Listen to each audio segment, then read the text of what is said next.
Welcome to Rob Report, India's Masters of Luxury. Ranked as one of the world's finest destination wellness retreats, one that Oprah Winfrey calls like a pilgrimage, Ananda in the Himalayas has rewritten the Indian wellness story over the last 25 years. Today we have with us two very special individuals, Mr. Ashok Khanna, the visionary and founder who brought Ananda to life over 20 years ago, and his daughter Aashica Khanna, a fourth-generation hotelier who is now the driving force behind Ananda.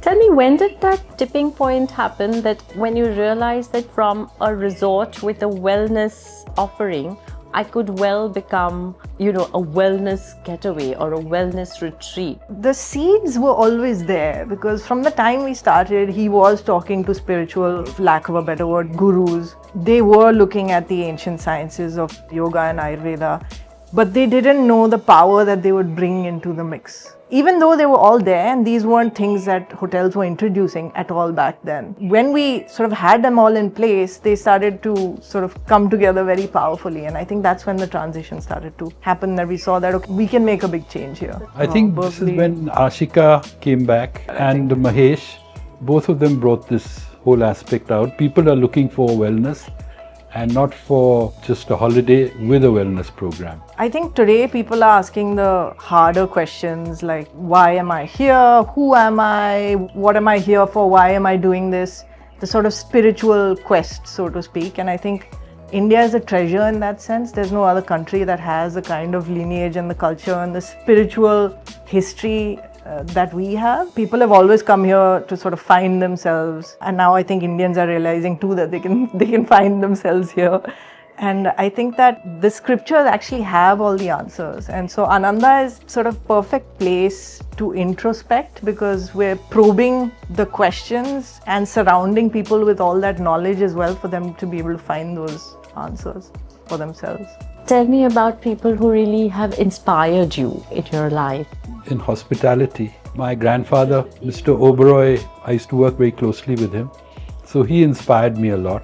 But when it comes to wellness, person who really inspired us and who gave us this direction of wellness, what Ananda is, was Swami Ram. His ashram was based in Rishikesh. He used to do a lot of research work, and that's where Aveda was actually born, the cosmetic company. So he inspired us a lot. And then there were others, gurus like Munni ji from Parmat Niketan, we spent time with him. Swami Parthasarthi, of course, Vedanta Academy, we spent a lot of time there in the academy. We have their teachers now giving lectures at Ananda.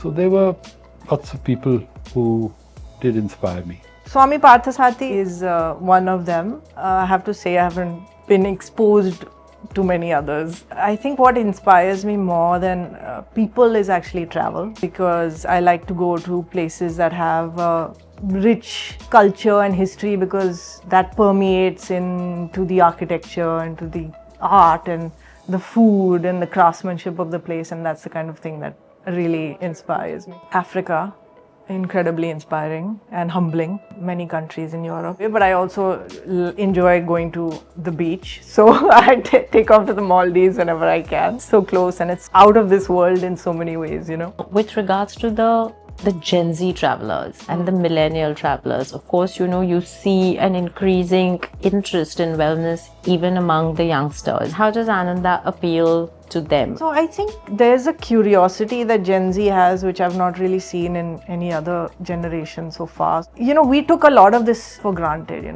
those grandmothers' totkas, and that was all Ayurveda, but nobody asked the pertinent questions. And now you find Gen Z really wanting to embrace their culture in a way like never before, right? So, and they're also willing to invest in themselves because they are seeking that balance of life, which I think nobody else did. And so they're investing in themselves at a much younger age. What do you think would be the next steps of holistic wellness? The world of wellness has changed so fast and is changing so fast. It's very difficult to keep up with it, So there's so many places that do more clinical forms of wellness. There are all these sort of fancy light infrared kind of machines that do different things.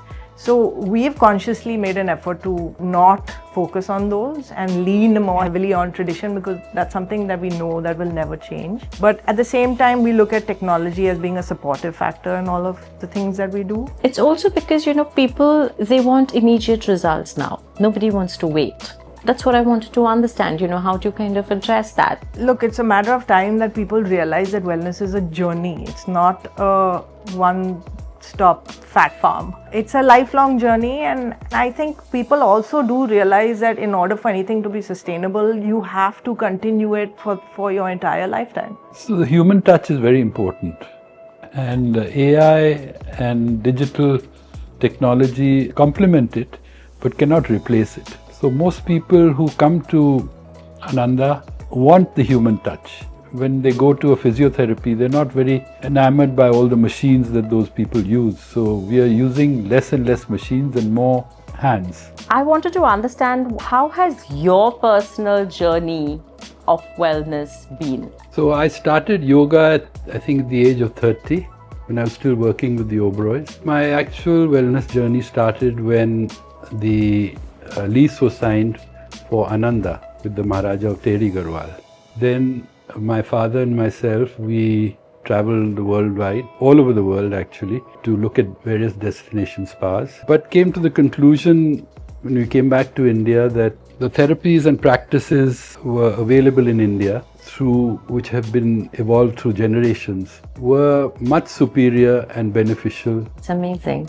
What does luxury mean to you? I think peace and happiness is the biggest luxury that anybody can strive for. I feel it's feel and touch. Thank you so much for your time. It was Thank quick. you for having us. It was a pleasure to interact with both of you.